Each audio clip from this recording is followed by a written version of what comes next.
be in here facilitating, and if there's any questions that are bugging you, feel free to reach out. We'll answer as many as we can.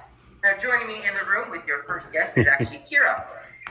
Hi guys, how are you? As Patrick mentioned, my name is Kira, and this is Bonnie and Clyde, two of our Madagascar Hissing Cockroaches. Now, right off the bat, you can see that they do have some differences between the two of them. Up here, this is Clyde, and Clyde has those really prominent horns that are towards the top of his head. As you can see, our female does not have those horns. So what's really interesting about these guys is that they'll actually start off their life and look very similar. And then as they reach about 3 to 4 months old is when the males will start to become sexually dimorphic, meaning that those horns will start to develop. And that's how you can tell the difference between a male and a female. Now the females tend to be a little bit bigger than the males, but that's not always the case. We could just have our younger female here with our much older male. So now Madagascar hissing cockroaches are only found on the island of Madagascar, which is right off of Africa. And they get that name hissing cockroach because they have the ability to press air through spiracles, which are holes on their body, that make that loud noise. Now females and baby cockroaches will only make that noise if they're feeling threatened, but males actually have several different reasons that they'll do it.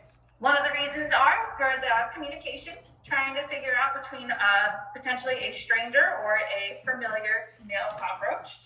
They'll also do it in defense if they're feeling threatened in any way, but they'll also do it for mating behaviors.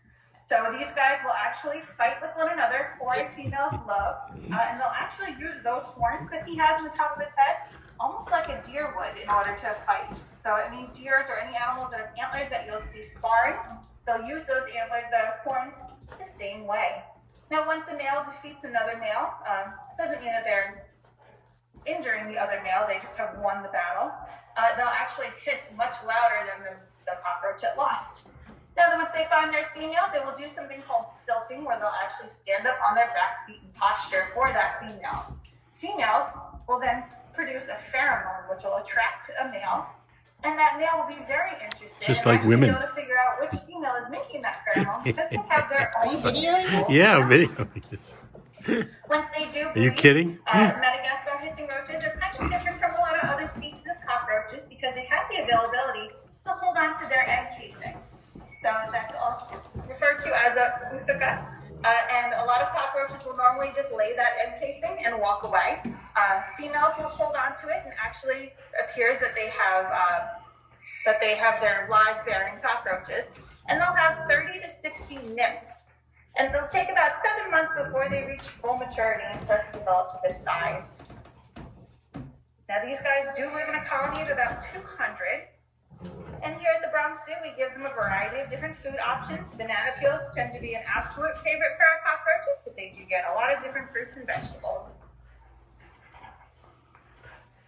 Now, if you were to look at these cockroaches, you'll see on their legs, they're very prickly, and that actually helps them to climb. These guys are amazing climbers because unlike a lot of other cockroach species, they do not have the availability to fly because they do not have wings. Now, even though they are a very large species of cockroach, they are not the largest. You'll have the Australian burrowing cockroach, who's much heavier than these guys are, and you'll have the Caribbean giant cockroach, which is actually longer than they are. But these guys are pretty impressive. All right, thank you guys. All right, here's going to take Bonnie and Clyde back. Maybe they're going to bring full moon fiber out. We are in our Wildlife Ambassador Center.